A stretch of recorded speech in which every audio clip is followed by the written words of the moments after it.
Ladies and gentlemen, there is a quietness rising in the East, in a world often distracted by noise, spectacle, and the relentless race to be first. We rarely pause to notice the subtle shifts, the movements that do not announce themselves, yet carry the power to reshape the future. While much of the world looks to the surface, to economies, to technology, to geopolitics, there is something unfolding in India that cannot be fully measured by graphs or headlines. This is not merely a nation trying to catch up with a superpower. This is a civilization beginning to remember itself. The title may suggest a contest, a rivalry, a struggle to surpass, but what is truly happening cannot be confined to the language of winners and losers. India is not playing America's game to win. It is changing the game by simply playing differently. Where one power has sought dominance through acceleration and assertion, another is emerging through rootedness and receptivity. This is not about conquest, it is about consciousness. So let us not look for the obvious signs of power, military might, economic forecasts, or political declarations. Let us instead observe the quiet transformation, where presence becomes strategy, where ancient wisdom meets future innovation, and where a patient people begin to shape the world not with force, but with depth. India is not hurrying, it is awakening, and that may be the most revolutionary move of all. In the vast field of global ambition, strategy is often mistaken for noise, aggressive movements, sweeping declarations, sudden disruption. But India's path diverges. It does not operate in the frantic rhythm of those who chase power for its own sake. Instead, it listens, it observes, it moves when the moment asks it to. Beneath the visible layers of geopolitical action, there is a stillness that holds immense intelligence, a kind of strategic calmness that does not chase, but draws in. America's rise has been built on forceful assertion, fast innovation, immediate global positioning, and the use of visibility as power. But India's way is less of a sprint and more of a silent alignment. Its strength does not come from trying to outdo the West in its own style, but from embodying a different kind of presence altogether. This presence is not passive, it is aware, it is not loud, but it sees clearly. In stillness, India does not waste energy on unnecessary competition. It watches until the time is right, and then it acts with precision. This approach is rooted in something older than strategy books or modern diplomacy. It draws from a civilizational memory, a knowing that spans millennia. India has always been a land that breathes with time, not against it. This quality is now expressing itself in how India navigates global influence. Where others rush to dominate new technologies, India quietly builds capability. Where others try to control the narrative, India speaks softly. And still, the world leans in. Stillness in this context is not inactivity. It is clarity without restlessness. It allows space for right action, not reaction. In the world of geopolitics, this is profoundly rare. Most powers operate from fear, fear of being overtaken, fear of being forgotten, fear of being irrelevant.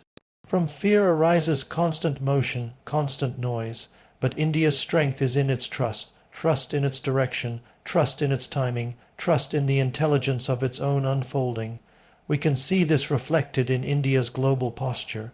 Whether in technology, diplomacy, climate leadership, or space exploration, its steps are deliberate. They are not driven by the need to prove something to the West, but by an inner necessity to realize what already exists within. That is what makes this movement powerful. It is not fueled by imitation, but by realization. This stillness beneath strategy is India's quiet superpower. It does not look impressive to those who only watch the surface. But underneath, something is being built, not just an economy or a military, but a way of being in the world that is resilient, expansive, and quietly transformative. This is not about beating anyone at their game. It is about not being distracted by the game at all.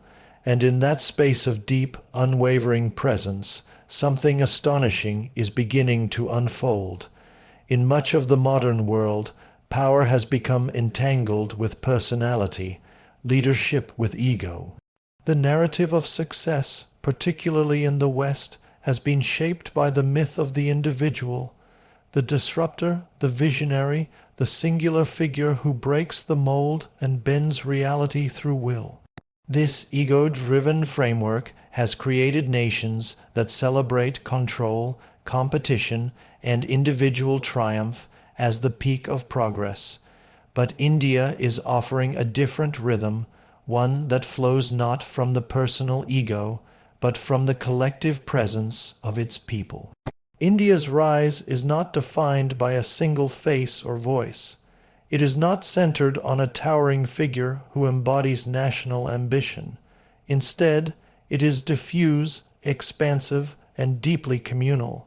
A billion people rising together, not in unison, but in shared awareness. The strength here lies not in separation, but in interconnection. It is a strength born not of dominance, but of depth, not from shouting to be seen, but from being fully rooted in who one is, without the need for external validation. This shift from ego to presence is subtle, but it changes everything. It changes how India approaches leadership, innovation, and influence. In America, success is often the story of me. In India, it is becoming the story of we, a movement grounded in shared vision rather than personal conquest. This doesn't mean uniformity, it means alignment. It means that progress is not fragmented, not competitive within itself, but flows from a deeper coherence that holds space for all its voices. The collective presence that is emerging in India is not a product of sudden awakening. It has been cultivated over centuries through spiritual practice, family structures, village life, and a world view that places the self not as an isolated unit, but as a thread in the larger fabric of existence. That world view is now informing India's national posture in the world, and because it is so different from the ego-driven models of power, it is often overlooked by those who only measure influence in terms of assertion. But presence does not need to be seen to be powerful. It does not demand recognition to be effective. A leader rooted in presence moves from clarity, not ambition. A society grounded in collective awareness creates sustainable growth, not chaotic expansion. This is the quiet shift taking place in India. While others are driven by the urgency to lead the world, India is slowly becoming a space where the world may one day look, to pause, to listen, to remember a different way of being. And perhaps this is the deeper game, not to win by the standards of the dominant, but to remain deeply rooted while others burn out in the race. In that still, grounded movement, India is not trying to prove anything. It is simply becoming itself fully, and that is a revolution far more profound than any headline can capture. India's relationship with technology is not defined by urgency, it is defined by integration. In the Western model, particularly in America, technology is often treated as a conquest, a race to create, disrupt, dominate, and monetize. Speed is celebrated, novelty is rewarded. But this constant striving has often come at a cost. Technologies born without pause, without wisdom, without alignment to the deeper rhythms of life. India, however, is approaching this domain differently. It is not running to catch up, nor is it blindly replicating. It is building a future that respects the timeless even while embracing the cutting edge. At the heart of this lies an ancient awareness. India has always carried a civilizational wisdom that sees time not as a straight line, but as a cycle. Change is not inherently good or bad. It is something to be met with consciousness. This insight is now shaping how India engages with artificial intelligence, digital infrastructure, renewable energy, and even space exploration. These are not merely tools for profit or prestige. They are seen increasingly as instruments of transformation if aligned with right intention. Rather than turning technology into an idol, India is embedding it into the flow of daily life, quietly, meaningfully, and often in ways that go unseen by global observers. The digital public infrastructure, for instance, which includes platforms like Aadhaar and UPI, is not designed to serve a corporate elite, but to lift millions into participation. It is not innovation for spectacle. It is innovation for access, for dignity, for coherence. This reflects a deep civilizational instinct, progress that does not leave the soul behind. Even in areas like AI and quantum computing, India's approach is more grounded. There is recognition that technology, in the absence of ethics and inner awareness, can become a force of fragmentation. So the emphasis is not just on technical skill, but on cultivating the consciousness behind the machine. This is a subtle but essential difference. America often asks, can we build it? India increasingly asks, should we? And how can we build it wisely? This is the meaning of technology anchored in timelessness. It is not a rejection of the new, nor a glorification of the past. It is a harmony between the two. It is the understanding that the future is best shaped not by ambition alone, but by alignment with something deeper, an awareness that precedes all innovation. In this way, India is not trying to beat America at the game of tech supremacy.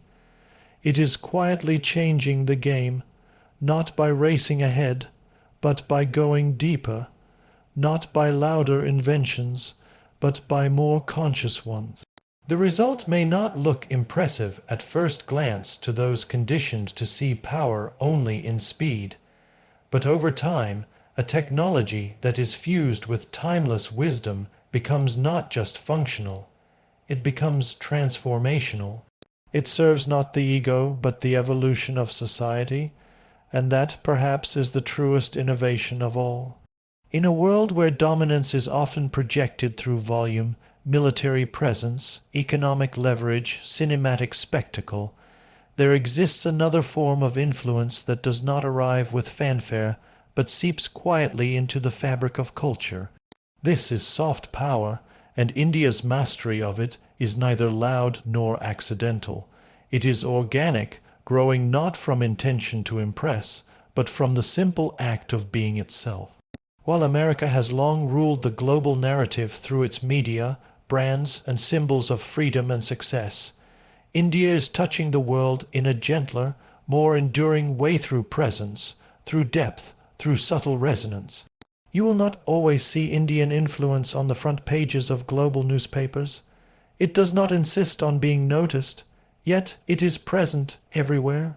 In the rising popularity of yoga and meditation, in the global curiosity about Ayurveda and natural healing, in the philosophical frameworks that speak of oneness and inner stillness, in the growing spiritual hunger of people tired of surface-level progress. These are not exports in the traditional sense. They are invitations to return to something essential, something many feel they have lost. This quiet influence does not require conquest. It requires coherence. As people across the globe face rising anxiety, disconnection, and burnout, the Indian world, you deeply relational, rooted in balance and guided by inner alignment, offers not a product but a way of being. It is not marketed, it is lived, and in its authenticity lies its power. This is soft power not as strategy, but as natural expression. While America's influence often depends on visibility, broadcasted through films, fashion, technology, India's influence travels inward. It reshapes how people think, how they breathe, how they relate to time and self. It enters classrooms and living rooms not through instruction, but through inquiry. Its scriptures are not imposed, they are discovered. Its art, music, cuisine, and festivals do not claim superiority, they invite participation, and now, with the rise of India's digital reach, this subtle influence is becoming more accessible than ever.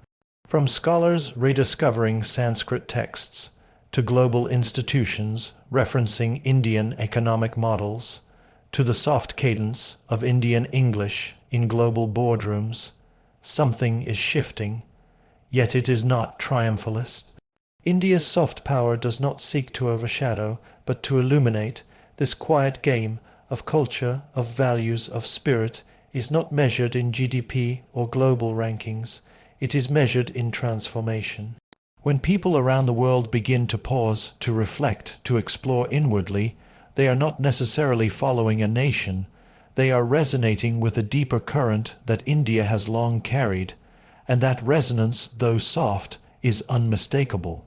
India does not need to overpower America's narrative. It needs only to continue living its own with integrity and openness. The influence that grows from within is always more lasting than the one imposed from without. In this way, India's soft power may ultimately shape not just what the world consumes, but how it begins to feel, reflect, and awaken. Education in its truest form is not the accumulation of information, but the unfolding of awareness. Yet for much of modern history, particularly in post-colonial societies, education has become a race, a mechanical process of producing individuals who fit into existing systems rather than question them. India, for decades, tried to follow the Western model of success, producing engineers, doctors, and managers in large numbers to compete in a global marketplace shaped by others. But something deeper is now shifting. Education in India is beginning to turn inward. It is no longer about matching America's output, it is about awakening the Indian spirit. This shift is subtle but profound. Instead of molding students to fit a global machine, India is slowly remembering that learning is not only for employment, it is for becoming. The purpose is not to replicate what others have done more efficiently, but to reimagine what it means to know, to understand, and to create. The goal is no longer merely to outscore or outperform others, but to awaken a kind of inner clarity, a capacity to see with intelligence, to feel with depth, and to act from presence. The traditional Indian approach to knowledge has always been holistic. It did not separate intellect from intuition, logic from silence, or facts from wisdom. Gurukuls were not just centers of study, they were spaces of transformation. The teacher was not merely an instructor, but a guide into deeper layers of understanding. This ancient perspective is re-emerging, not as nostalgia, but as necessity. In a world overwhelmed by noise and fragmentation, there is a growing hunger for meaning, for stillness, for integration. India's evolving educational path is beginning to meet that hunger.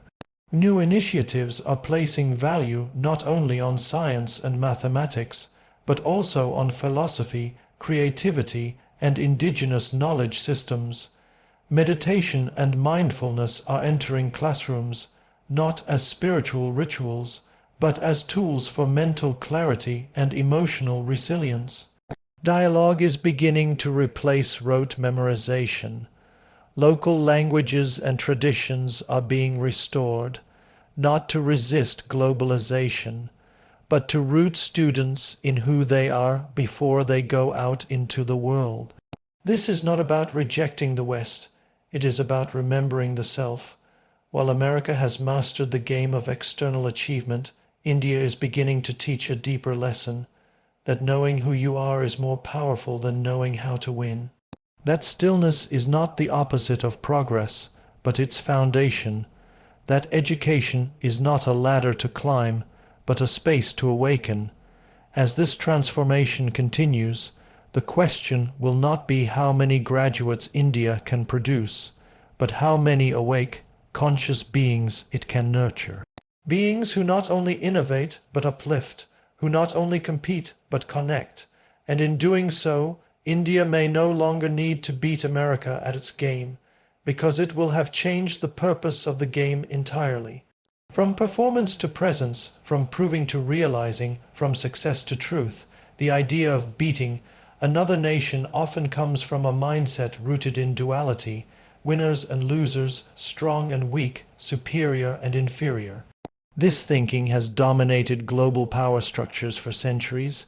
It is the logic of empire, of conquest, of zero-sum competition. America's ascent was shaped by this paradigm, where progress was often defined by dominance, military, economic, technological, and cultural. But India is not stepping into that arena with the same mindset. It is not trying to defeat America at its own game. It is stepping back from the game altogether, not in surrender, but in transcendence. To outgrow the game is to understand that true power does not come from defeating another, but from becoming fully aligned with your own nature. This is the quiet revolution that India is undergoing, not through rebellion or rivalry, but through remembering. Remembering its civilizational depth, its spiritual clarity, its innate capacity to hold complexity without fragmentation. In this remembering, India is beginning to offer something the world is desperately lacking, an alternative to competition-driven progress. This is not to say India will ignore global influence or strategic power. It will engage, it will grow, it will build, but it will do so without obsession. The difference lies in intention. America often plays the game to lead, to be first, to shape the narrative. India's movement is less about shaping others and more about becoming whole within itself. It does not seek validation through dominance, but through integrity. It does not need to outperform because it is not measuring success on the same scale. When a nation moves from reaction to realization, its energy changes. It no longer competes from fear or insecurity, it acts from quiet confidence. It no longer needs to assert superiority because it is anchored in something deeper than comparison. And this shift is not just political, it is psychological, cultural, and spiritual. It influences how education is shaped, how policies are made, how technologies are developed, and how leaders think.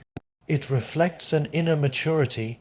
In this maturity, India begins to move differently, not in a rush, not with a desire to prove, but with the calm assurance of one who knows where it is going, even if others do not yet see the path.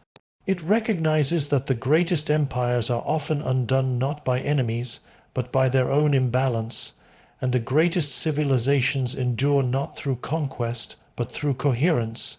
India's task, then, is not to play the same game better. It is to show, simply by example, that another way is possible. A way where strength is measured in stillness, where progress includes the soul, and where success does not require someone else's failure. If India holds to that path, it may not just rise, it may help reimagine what rising truly means, and in doing so, it will not beat America at its own game. It will invite the world to a deeper, wiser one. India is not standing at a finish line declaring triumph. It is standing at a threshold awakening. Its journey is not defined by the desire to surpass, but by the courage to be fully itself in a world that often demands imitation. In a time when power is still confused with noise, when leadership is mistaken for domination, India is offering something both ancient and new, a way forward that is inward. This is not a speech about how one nation will defeat another. It is not a strategy of outperformance, but of inner alignment. India is not here to win the old game, it is here to transcend it, to show that success need not come at the expense of others, that growth can emerge from stillness, that technology can serve wisdom, and that education can awaken, not just instruct. Through presence, patience, and quiet purpose, India is reminding the world that there is power in coherence, in rootedness, in remembering who you are. While others may chase the spotlight, India stands calmly in its own light, soft, steady, and enduring. And perhaps that is how you reshape the world, not by force, but by being so deeply aligned with truth that the world cannot help but listen. India is not playing to win, it is playing to become, and in that becoming it may gently show the world a new way to be. Thanks for watching.